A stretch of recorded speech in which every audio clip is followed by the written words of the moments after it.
Саламатсыздарбы. Эмесе Геошондо программасы.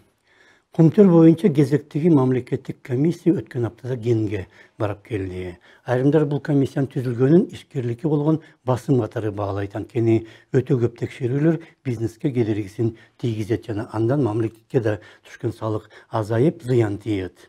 Ошондуктан бийлик текшерүүлөргө такай тыюу салып келет. Бирок эгер кайсы бир ишканада мыйзам бузулуп, же салык салына турган аракеттер жашырылса, анын зыяны текшерүүнүкүнөн да көп болуп кетиши мүмкүн. Экинчи жагынан тартип коргоо органдары текшерүүнү мамлекетке пайда алып келүү максатында эмес, көпчүлүк учурда өз жеке кызыкчылыгын көздөп жасайт. Мыйзам бузган ишкерлер болсо, андай текшерүүчүлөргө дароо пара берүүгө даяр жана ошону менен кутулат. Дагы бир чоң маселе, текшерүүчүлөр таза иштеген бизнесмендерди дагы текшерүүгө аракеттенет. Алар пара бербей койсо, ар кандай шылтоо менен ишканасы токтоп калышы мүмкүн. Ошондуктан таза иштеген ишкерлер дагы өз таза ишин таза улантуу үчүн пара берүүгө аргасыз болот. Мындай чириген абалды тазалоо ар кимдин эле колунан келе бербейт. Ири жана күчтүү ишканалар аракет көрүп, башкаларга үлгү болуш керек эле.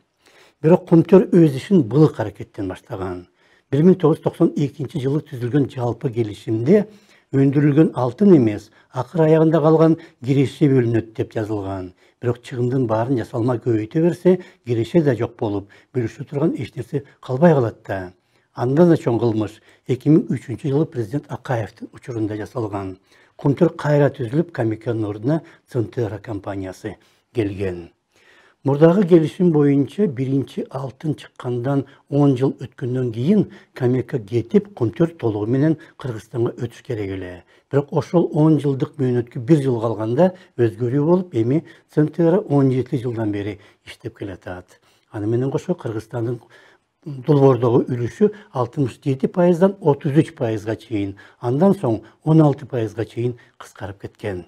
Акциялар кимдин колунда экени дагы эмгиче толук белгилүү эмес. Азыр элге эки гана нерсе керек. Аларга эмне керек экенин мен билбейм. Элге азыр канча алтын калды, канчасын сатып салды, канчасын катып алды. Экинчи 10 миң гектар жер берилди же 16 миң гектар жерилди. Үчүнчүсү канча акционер бар, канча коррупционер бар. Элге ошол эле маалымат керек. Мен ушул маалыматтарды алуу үчүн гана ушул комиссияга кирип атам да, мына Кумтөр боюнча канча комиссия түзүлдү. Бирок комиссия түзүлгөн сайын Кыргызстан үлүшү азайып атат да. 67%дан 26%га түштү. Бирок андан да жаман нерселер бар. Жыл сайын 15-тен 18 тоннага чейин алтын өндүргөн улуу урматтуу компания коррупциялашкан кыргыз бийлигинин айткандарына көнүп, өз милдетине кирбеген көптөгөн иштерге акча бөлүп берген. Ага кеткен чыгашасын толукташ үчүн болсо, канадалык компания өз кызматкерлеринин чөнтөгүнө кол салуудан да баш тарткан эмес. Кумтөр ишканасы бюллетенге чыккан кызматкерлерине төлөнгөн акчадан салык кармаган. Бул салык кодексинин 167 беренесинин 1-бөлүгүнө каршы келет.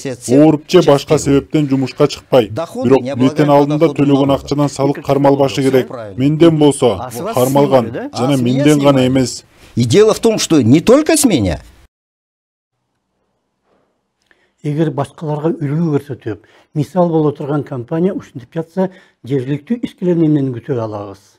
Кубаныч Жумаловдун айтымында, ал сотто утуп чыкты жана канадалык компания андан кармалып калган салык мамлекеттик бюджетке которулганы тууралуу бир дагы документ көрсөтө алган жок сотто. Жана ошондой эле абалга көптөгөн башка кызматкер дагы кабылган, бирок алар коркуп сотко кайрылбайт.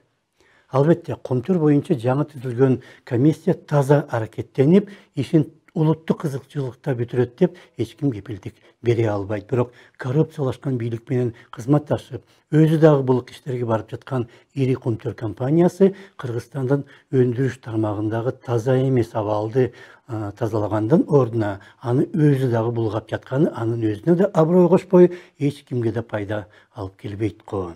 Эмне болсоңор ошо болгула, бизге акча гана керек дегендей болуп жатат. Ошондо саламатта калыңыздар.